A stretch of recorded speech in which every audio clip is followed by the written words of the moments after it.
Academy, who was on his way home to New York. Also, Jim Gaines. He was a 48-year-old, a father of two. He worked for the Associated Press, and he came to this hospital last night.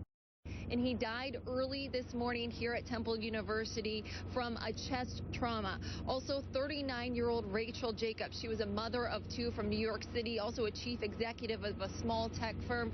And lastly, a Wells Fargo executive, Abid Jalani, also passed away. There are also a untold number of passengers who are still missing this evening. Among them, Robert Gildersleeve, a 45-year-old executive and father from Baltimore who was traveling to New York City on business. Now, we're told that authorities here, Dawn, at this hospital are working with investigators, providing a hospital manifest of all those passengers who are being treated, so that can be cross-referenced with the railroad manifest. Dawn? All right, Sunlen, thank you very much. I want to talk about the treatment of the people involved in this now. Dr. Anita Gupta is the medical director of the Division of Pain Medicine and Regional Anesthesiology at Hahnemann University Hospital and Drexel University College of Medicine. And Danielle Thor is the director of Temple University EMS, and Sarah Paranick is the Associate Director of Temple University EMS. I appreciate all of you joining us this evening. Dr. Gupta, to you first. Yes. As you're looking at the types of injuries that doctors are seeing here, what does that tell you about what happened inside of the train? Well, you can imagine with the magnitude of a collision such as this that there's going to be tremendous injury, head injuries, rib fractures, orthopedic fractures, and what we have heard at many of the local hospitals that these are the injuries that people have had. This is what physicians train for. As an anesthesiologist, this is what emergency personnel are ready to do, first responders are ready to do to take care of individuals with these kind of injuries. You arrived on the scene, you guys arrived on the scene early on here. So, Sarah, when you arrived, did passengers know what happened? Were they disoriented? What happened? Passengers seemed to be pretty disoriented. Passengers were confused and had a lot of anxiety as to what exactly happened.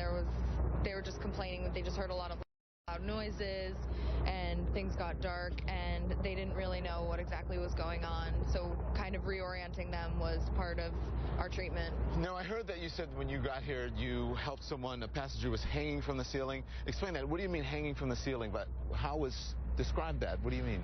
When she got to Temple Hospital, she was in the back of a police car and we took her out and she said that she was her legs were trapped in the ceiling of the Amtrak car and she was unable to free herself and she had to wait for rescue crews to come in and get her, which for her seemed to take forever. So she was basically hanging upside down from it?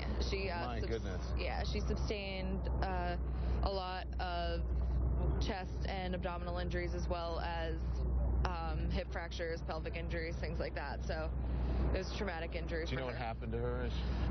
Well, when she got to Temple Hospital, she was obviously severely injured, but she was alert and oriented and still conscious and aware of her surroundings. So, I mean, that's obviously good for her, but I am unsure as to how she's doing tonight. Well, we hope she's okay. And Danielle, one of your patients, what patient you were treating, had a heart attack. Was that on the way to the hospital? As they were arriving, actually. Really? We were taking them out of the Philly police unit, and they started complaining of chest pain and ended up hunching over, showing the signs of a typical myocardial infarction. Yeah. So we ended up rushing them in as quick as we could. Yeah. When you think about when you look at that, because you were out here and you saw, what happened. People jumped in. You said some people were arriving by police cars, some people were arriving by police van. It was an all-out effort here. When you think of Dr. Gupta, what went on here, 7 people lost their lives here. It's amazing that many people survived. We are very fortunate in Philadelphia that we have a multitude of trauma centers. So locally, where this crash happened, Temple University, Hahnemann University Hospital, level 1 trauma centers were ready to go. Emergency response was there. We're very fortunate there wasn't much more injuries. Well, we thank you all for joining us, and we appreciate people like you jump in and you run into danger. Thank you, Danielle. Thank you, Sarah. Thank you very much, Dr. Gupta. We're going to continue on here on CNN with this breaking news.